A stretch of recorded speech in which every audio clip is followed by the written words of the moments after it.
This week, I had a conversation with Hannah. Both of us have been through a very similar situation, me with my ex-husband and Hannah with her husband now. We both broke our silences and we both bravely made a decision to approach the situation and break the silence with bravery and with courage. And our situations were very, very similar. We made both very different decisions, but what we didn't do, we didn't sit in silence. We broke that silence. We approached that conversation. And if I hadn't approached my conversation with my ex-husband, I would not be living the life that I'm living right now. And I don't live with regret and I don't live with guilt. And this episode is all about that. It's about breaking your silence, but not feeling guilty and not living in regret.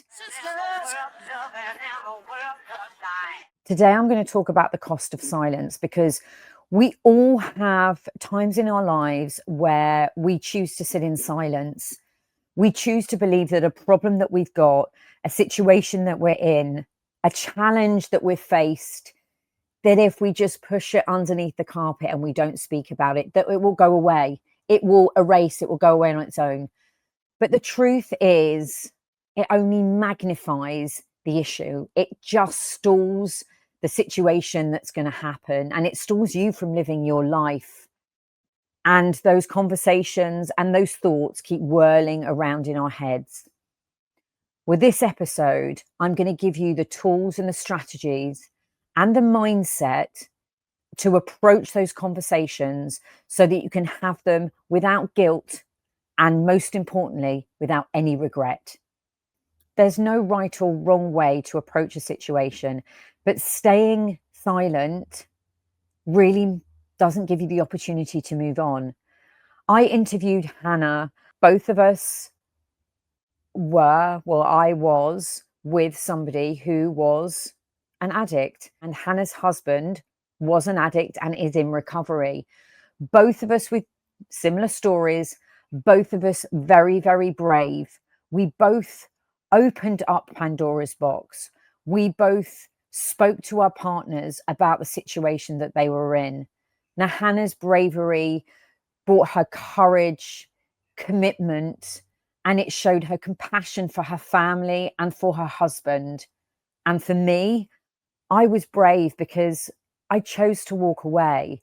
But I chose to walk away because I knew deep down inside that if I didn't open up that conversation, that if I had chosen to stay, that I potentially would not have the life that I'm living right now.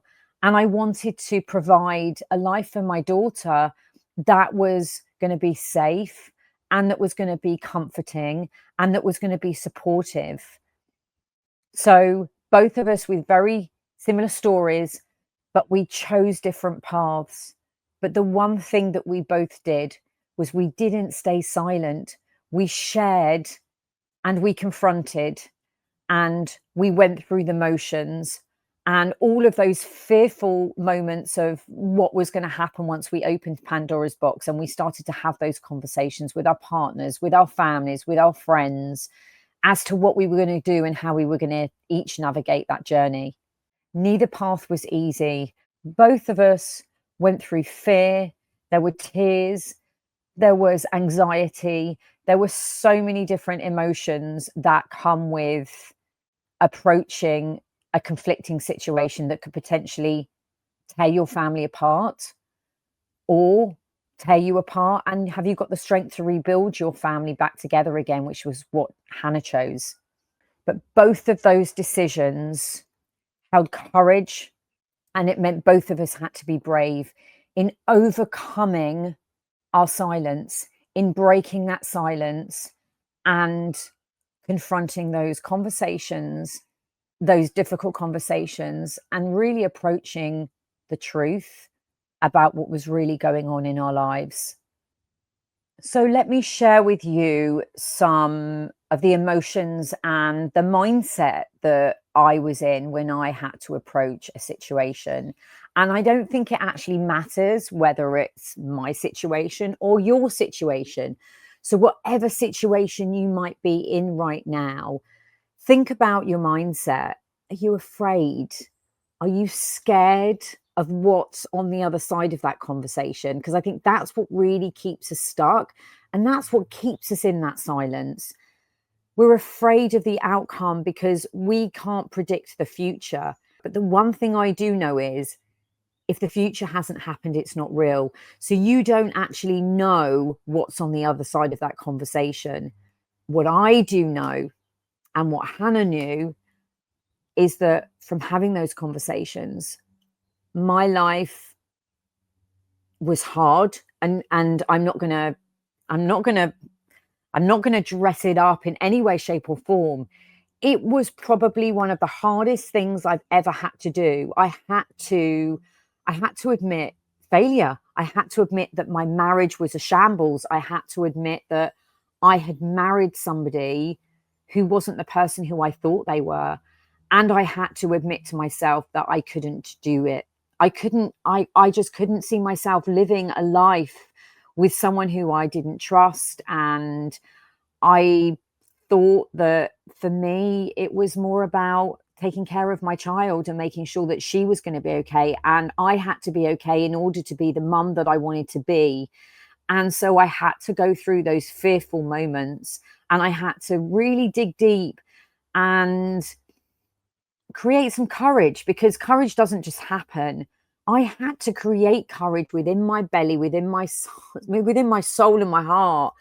And I had to really dig deep for that strength to approach the situation and to admit that I couldn't stay with my partner. I couldn't stay with my husband, because it wasn't fair on him, and it wasn't fair on me, and it wasn't fair on my daughter.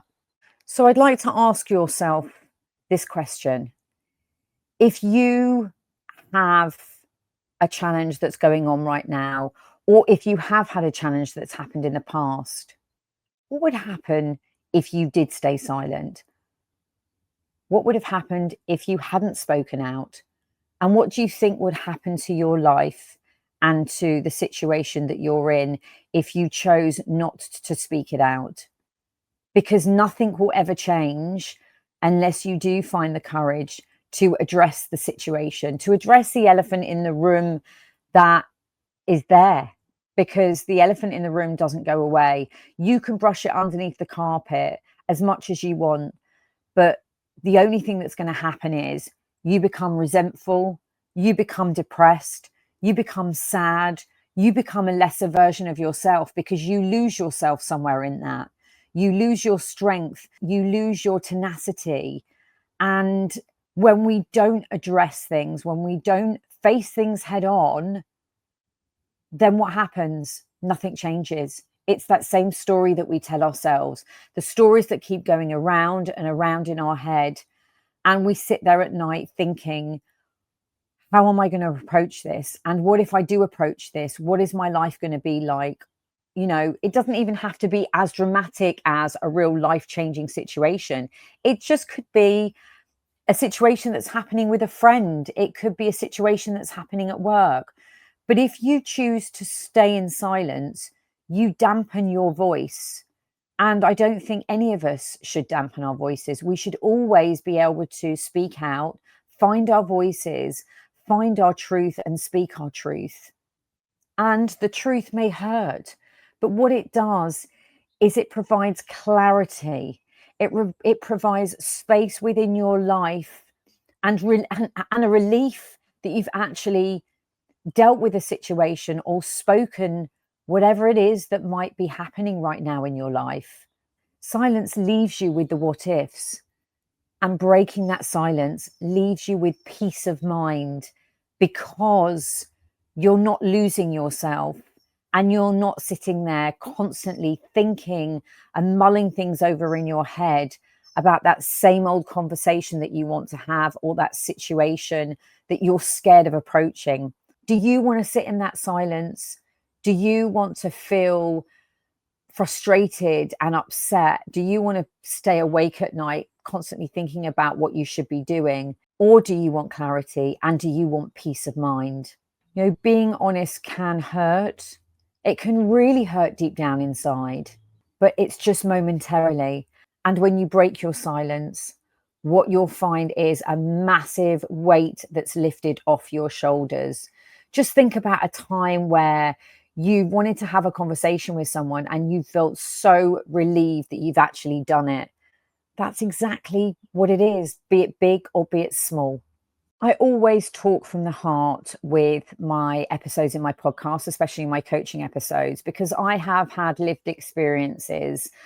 And through those experiences, I have learned how to approach situations. I've not always been right in the way that I've done things, but I have chosen in my life to be honest and authentic and myself.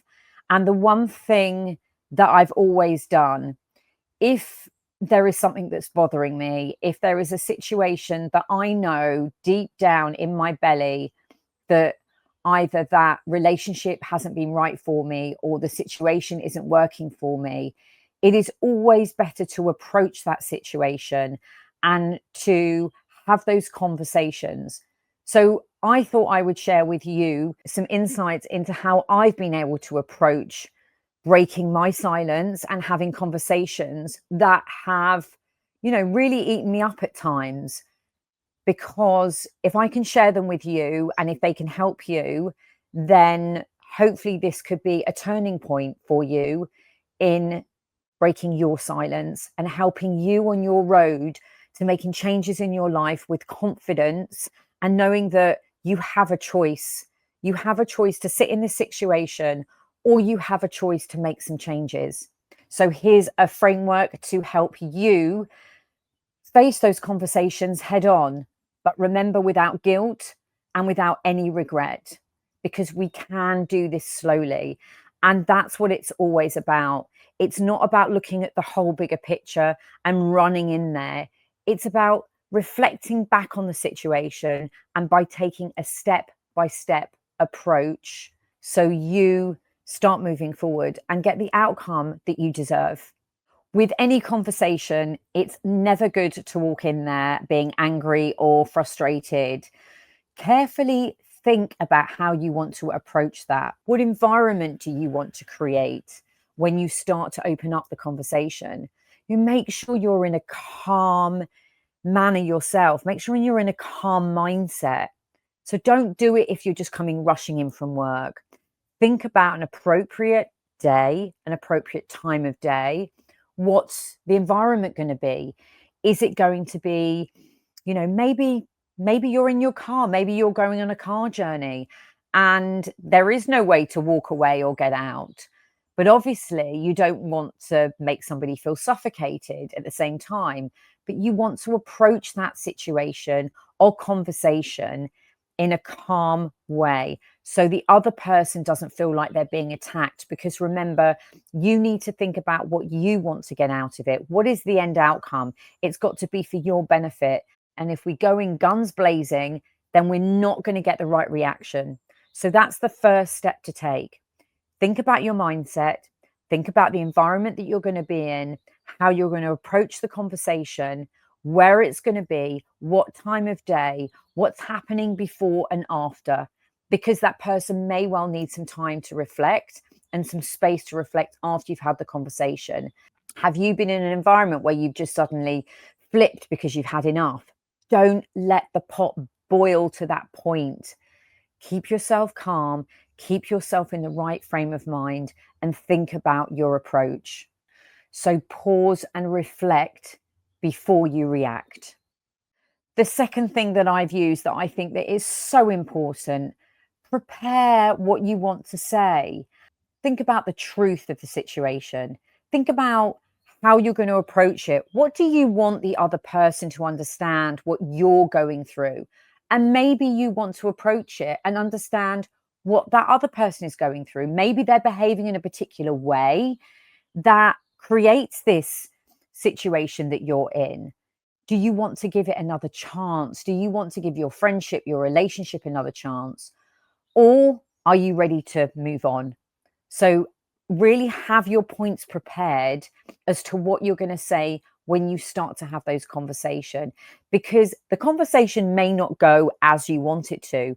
But if you have a structure in your head and you can kind of keep to that structure, at least you know that it's coming from your heart, and that when things potentially could get a little bit heated, you can put it back into the structure and the framework that you've created. Because remember, this is your conversation, your approach. You're having this conversation to create a new opportunity, either to grow a friendship, to grow a relationship, or to end something, or to make a situation better. It doesn't have to be about doom and gloom, but just make sure that you have something prepared. Write all your thoughts and your feelings down before you even start to have the conversation. Have it almost structured, like your opening gambit. How do you want to open up the conversation? What do you want that person to feel? What do you want them to hear you say? What emotions do you want them to understand about what you're feeling and thinking about the situation? And remember to always stay present. Listen to what the other person has to say, because there may well be a message in what they're saying that will give you a clue as to why they've been behaving the way they have, or why the situation has got out of hand. Remember, the conversation isn't just about you. You're sharing some information with somebody, and you're asking them to give you space to share what you have to say, but also listen to what they've got to say, because that could be the pinnacle point where you actually make a decision as to how you're going to navigate the rest of the conversation and where it's going to go. So if you have this incident that you want to discuss, think about the environment that you're going to be in, how you're going to approach it. Write down all the feelings and thoughts that you want to get across, all your truths that you want to say. Ask them to give you the space, and allow the other person some space to also give their side and have them speak their own truths. You're never going to know how this conversation is going to pan out. You're never going to know how the other person is going to react to the information that you're giving them. And maybe it's something that you've been holding inside of you that you want to share. It could be something that happened to you a while ago, but you really feel the need to share it with somebody now. And that's important. Always stand by your truth and remain present, and think about how you're going to react and how the other person's going to react. But most of all, just detach from the outcome. You don't know how this conversation is going to end, but you had a structure. And if the structure goes well, that's great. You can never control how other people are going to react.